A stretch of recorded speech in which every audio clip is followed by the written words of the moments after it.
Hi folks, my name's Jonathan. I'm the co-founder and CEO of Snickerdoodle Labs. Snickerdoodle, just for those who don't know, we're a data company that's focused on making sure that individuals can own and control their data, and that brands and businesses have the analytics and the tool set to engage with their users in both Web3 and Web2. If you guys saw our workshop about an hour ago, Todd and Alex did a great job showing in real time how this technology works.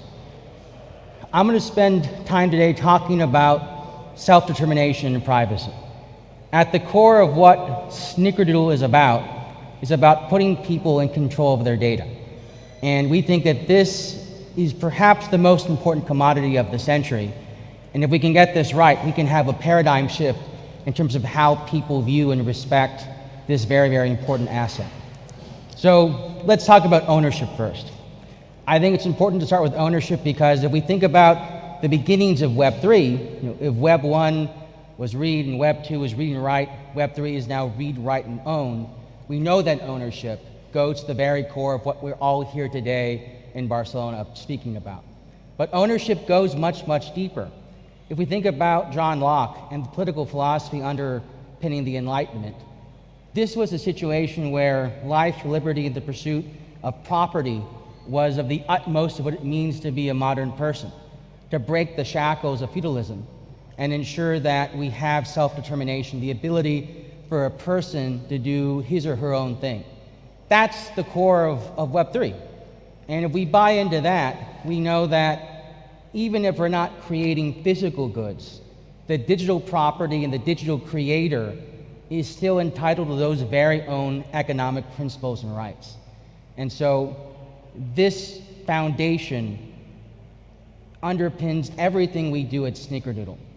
How do we empower individuals? How do we put them back in control of their data? And it goes to a very ancient political philosophy that underpins the last several hundred years of modern political thought. Fast forward to today, we're in a world where there's frankly chaos. The last 6-7 months within the Web3 space has not necessarily been one of smooth sailing for any founder out there trying to raise capital. You probably had a rude awakening compared to what it was 18 months ago. You had corporate failures through AC and FTX.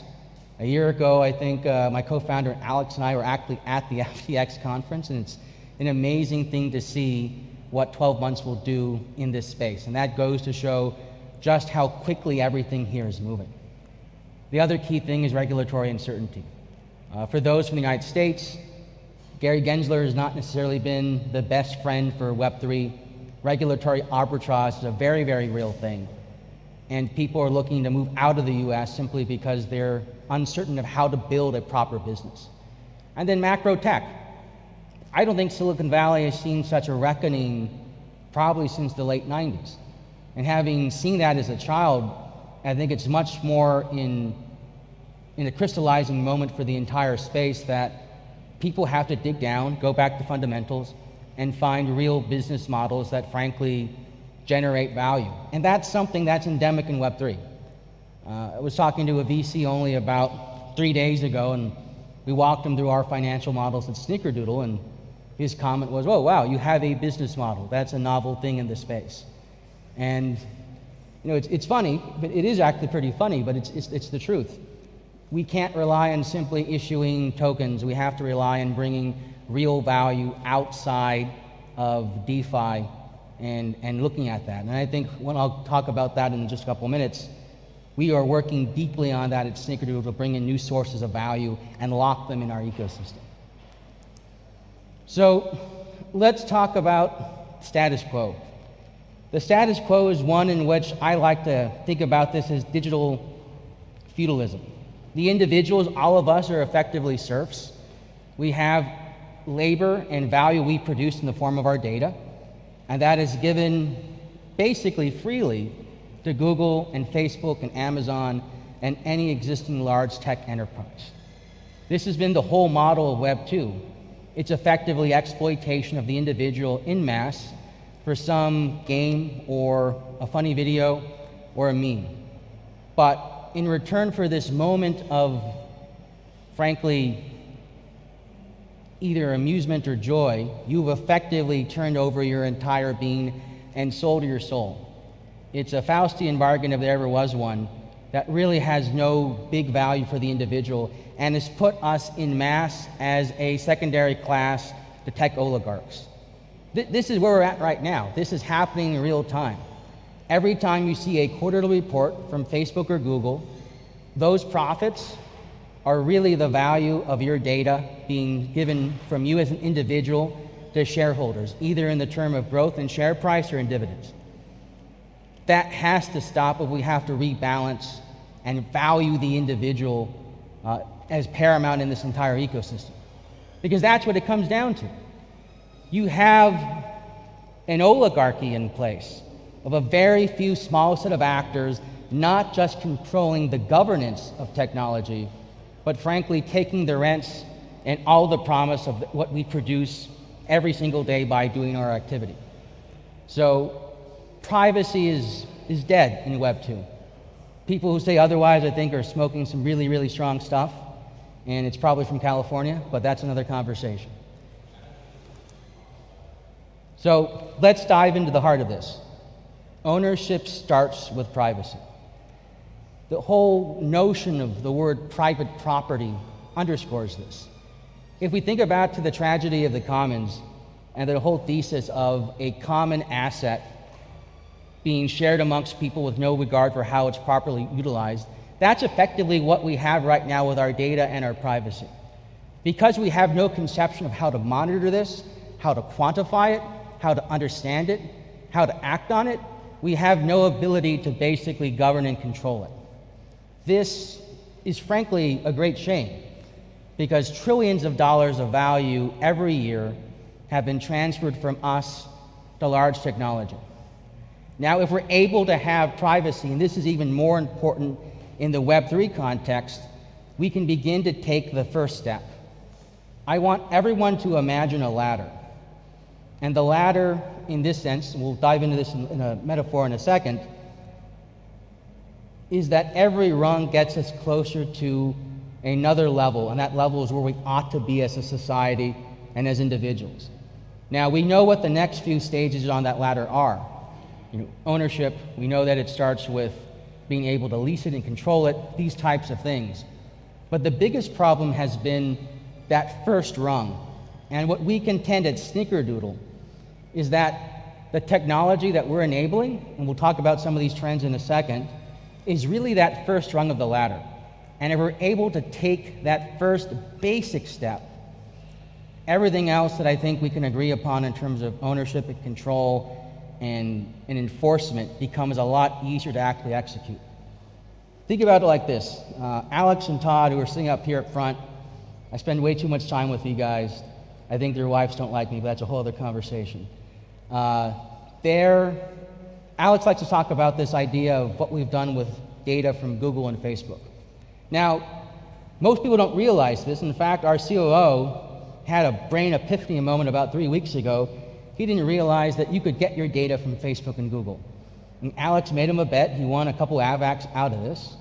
And lo and behold, we show them you can download your Google and Facebook data. It comes as a JSON or a CSV. But what does that actually do to the average person?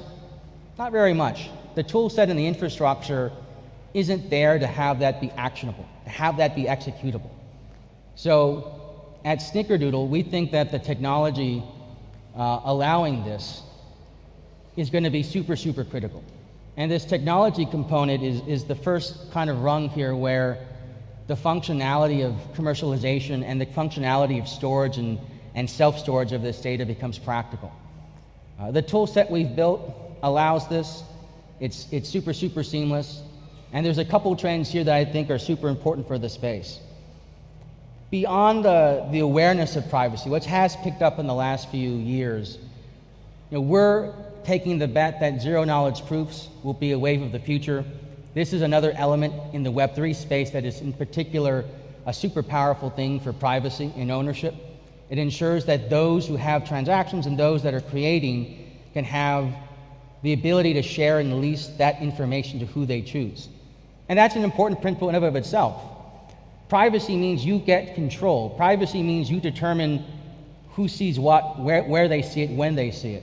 That's a novel concept in Web 2, even more so in Web 3, given how the technology works. People forget this. People think blockchain's great for privacy. It's not. Blockchain actually, as it is right now, is absolutely horrible for privacy. It's great for ownership. And if we can then enable this privacy, we're in a spot that not only have that ownership be recorded, but do it in a way that gives people the freedom of mind and autonomy to make their own choices and go about their business. But for ZKPs in particular, this is something that's going to change the way a lot of Web3 businesses work. If you're Nansen and doing alpha and trading signal, this represents an existential challenge to your business.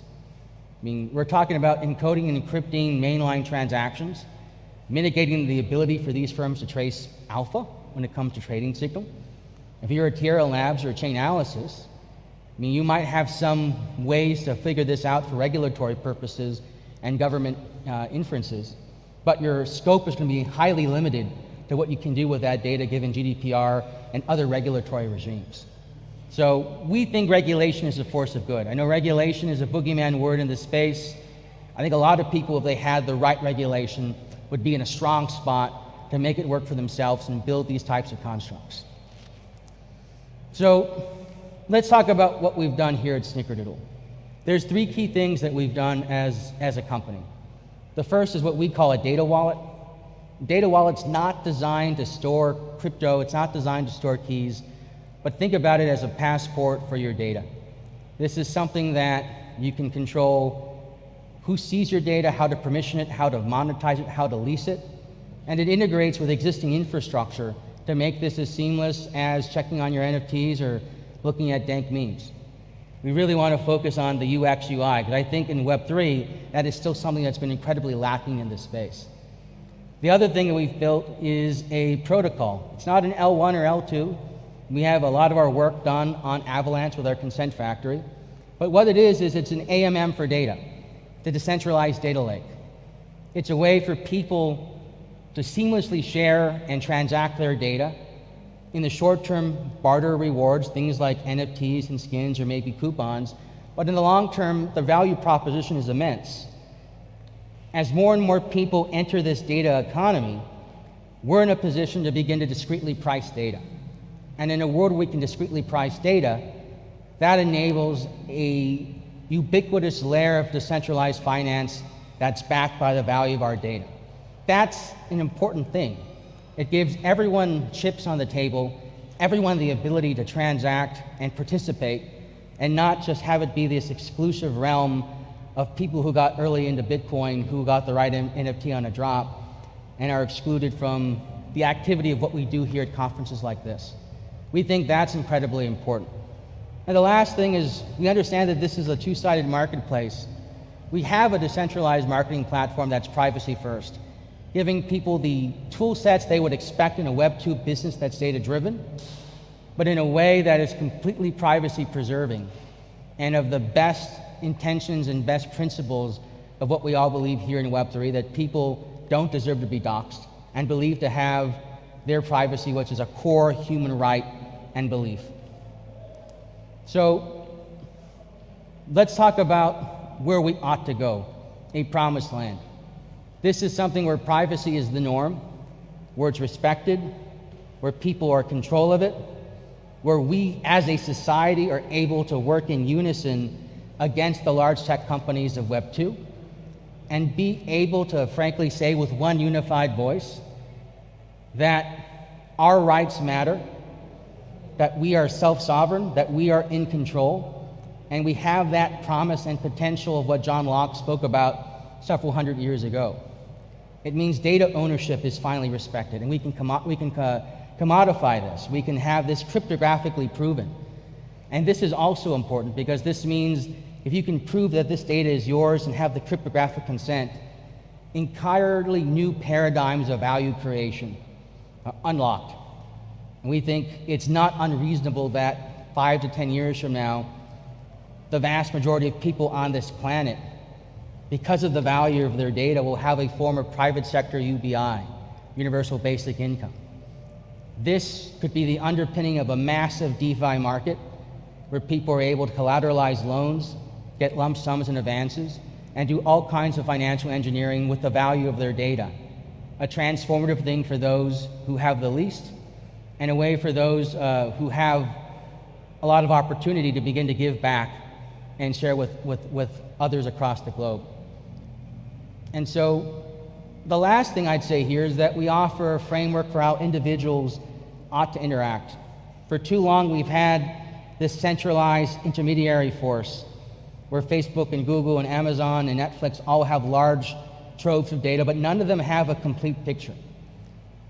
If there's one thing about Snickerdoodle that I think is most exciting, it's this notion of the individual being the best and final source of truth on who they are.